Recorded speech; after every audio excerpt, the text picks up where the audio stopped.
Six heads were shocked. Americans' back garden heaven turns into hell.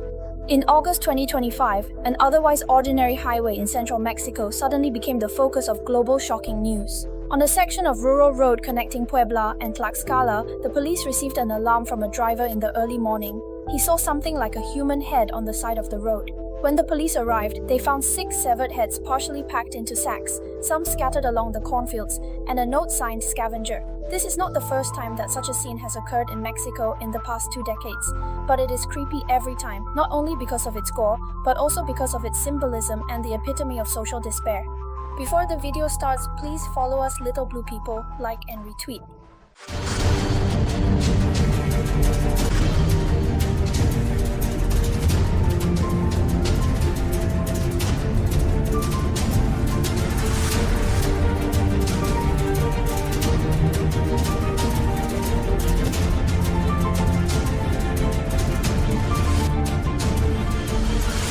On the surface, it is murder, but behind it is the collapse of public security. According to the preliminary investigation by the police, this incident is related to the infighting between fuel theft groups. In recent years, a large number of gangs in Mexico have stopped relying on traditional drugs and turned to oil stealing and illegal pipeline trading. Ancient Ibra, a big agricultural province, was originally relatively calm, but because of its proximity to the fuel pipeline corridor, it became a gold nugget for emerging criminal groups.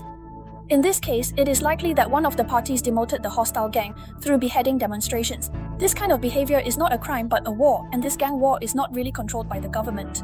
Second, the violence data in Mexico is shocking. Let's look at a set of data. Since the Mexican government launched the drug war in 2006, 480,000 people have died and 130,000 people have disappeared. In 2024 alone, more than 20,000 homicides were classified as organized crime. On average, more than 80 people die every day due to gang violence, some of which directly involve cruel methods such as reporting the loss of the helm head on the bridge.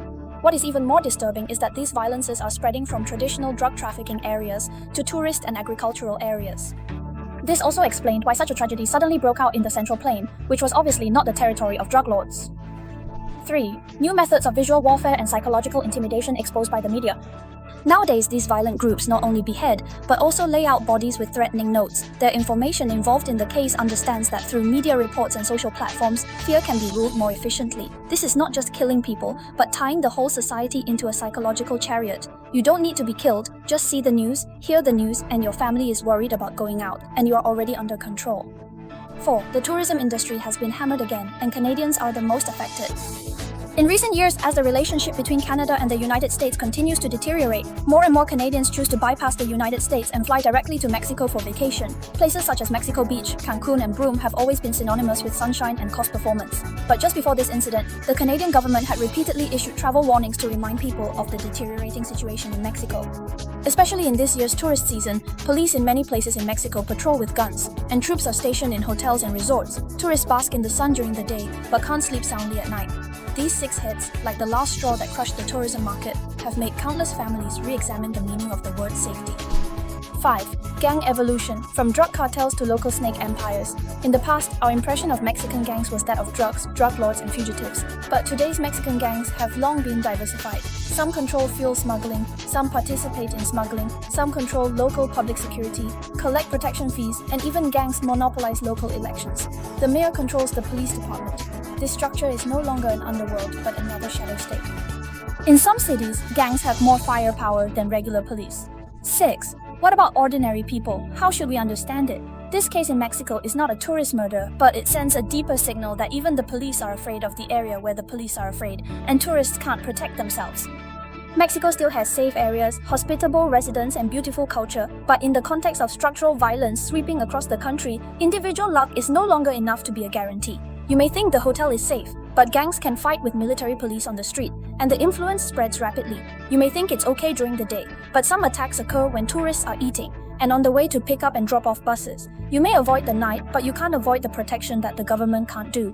7. Responsible tourists for accepting bribes are not just tourists.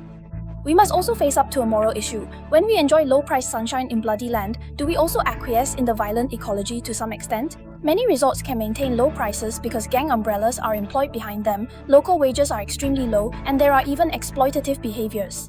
Gangs control the security of tourist areas, but they are also the perpetrators behind the scenes. Do we have the courage to say that safety is the bottom line, rather than a luxury exchange for price? Do you have the courage to change the itinerary and boycott? Do you have the courage to pay attention to the mayors, journalists, and policemen who were killed to change the country? V8. Summary. This is not only a beheading incident, but also a lament of social collapse. This six-head incident is not just a news headline, but the tip of the iceberg of Mexican reality. It reveals how violence infiltrates society, how regimes compromise, and how people are silent. When you decide whether to go to Mexico for your next trip, ask yourself whether this trip is relaxing or taking a silent risk. Feel free to leave a message in the comment section to discuss your views on this incident. Would you still consider traveling to Mexico? Do you think this is just an individual case, or is it a manifestation of institutional breakdown? Don't forget to like and follow us. Little Blue Man will continue to reveal more international dark truths that you may not have heard of.